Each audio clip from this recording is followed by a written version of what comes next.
Thank you very much, Mr. Speaker. In its current state, H.R. 3091 allows federal law enforcement to purchase retired handguns from their agency, allowing the agency to recover some of the original costs of those handguns. However, handguns are not the only weapons in our federal officers' arsenal.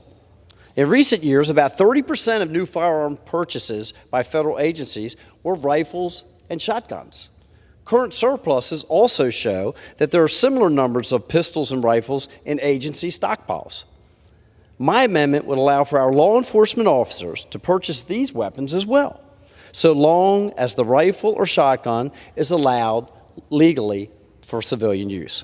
The current practice of destroying retired firearms at cost to the taxpayers' money when they could be providing a service to their federal law enforcement and creating some revenue in the process. Many of our nation's law enforcement avid recreation and sports shooters in their free time, and they deserve the added benefit of being allowed to purchase high-quality firearms at a reduced cost. Americans trust police to protect them with these very firearms every single day.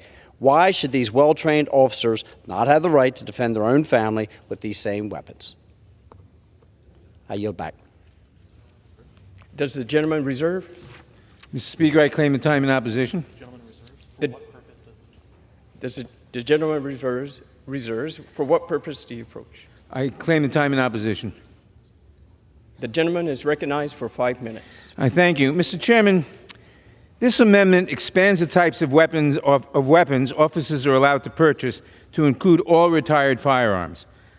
The amendment radically expands the bill and runs counter to its original purpose. This amendment would allow semi-automatic assault weapons, sniper rifles, and military-grade weaponry to be purchased without a background check. While federal law enforcement has a need for these weapons, they have no place in our communities. Though the amendment excludes machine guns, it does not exclude other firearms subject to heightened regulation under the National Firearms Act, such as short-barreled rifles and even grenade launchers. The federal government should not be selling these dangerous weapons to people operating in their civilian capacity. I strongly oppose this amendment, and I urge my colleagues to oppose it as well. I reserve the balance of my time. The gentleman reserves. The gentleman from Montana is recognized. Thank you very much, Mr. Speaker. Mr. Speaker, I would just point to the amendment where it refers to Section 921A24 of the title, which is going to keep weapons that are currently not allowed in civilian hands out of civilian hands.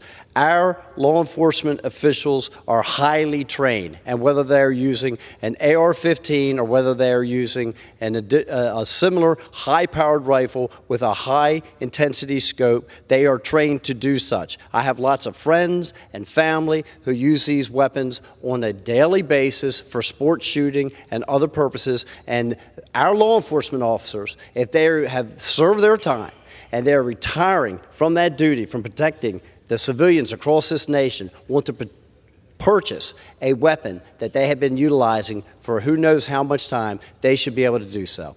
I reserve. The gentleman reserves. The gentleman from New York is recognized. Mr. Speaker, the provision that the gentleman refers to refers only to machine guns. It does not exclude other firearms, as I mentioned, such as short-barreled rifles and even grenade launchers. And these are too dangerous.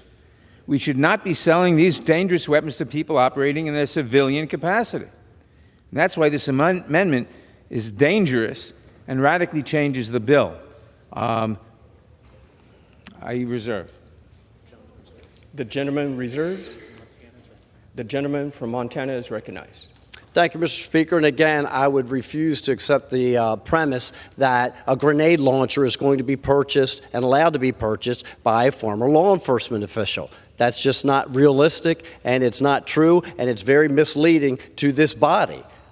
When we have people that have risked their lives to defend folks across this country, in our communities, then they should be able to purchase these retired weapons. We have heard them called the retired weapons because the value has been dramatically reduced. They're going to be put into a stockpile. They're going to be salvaged. They're going to be destroyed. Allow us to generate some revenue and allow the people who have used them the longest, the safest, to continue their use. I reserve. The gentleman reserves. Mr. Speaker, The gentleman from New York is recognized. Section 5845 definitions A, firearm, reads as follows. The term firearm means 1, a shotgun having a barrel or barrels of less than 18 inches in length. 2, a weapon made from a shotgun if such weapon as modified has an overall length of less than 26 inches or a barrel or barrels of less than 18 inches in length. 3, a rifle having a barrel or barrels of less than 16 inches in length. 4, a weapon made from a rifle of such weapon as modified has an overall length of less than 26 inches or barrel or barrels of less than 16 inches in length. 5, any other weapon as defined in subsection E. 6, a machine gun, which is the only thing the gentleman excludes from his amendment. 7, any silencer as defined. And 8, a destructive device, like a grenade launcher. Like a grenade. Therefore, when I say that this amendment would ban only machine guns, but would permit all these other things, including grenades and weapons of destruction, it's right here in the statute. And the gentleman's amendment would permit all of these. And those are the kinds of weapons, grenade launchers, short-barreled rifles, should not be in the possession of civilians, even retired police officers. I yield back. The gentleman yields back. The gentleman from Montana is recognized. Mr. Speaker, again, I refuse to accept the premise that you're going to have grenade launchers that are going to be purchased by federal law enforcement. They are not utilizing those, and they're not going to be purchased by those. We're talking about the handguns and the rifles that are currently allowed to be possessed by civilians, and that is the only ones that they're going to be able to be purchased. I reserve. The gentleman has the only time remaining. The gentleman from Montana is recognized. I yield. I yield back, Mr. Speaker.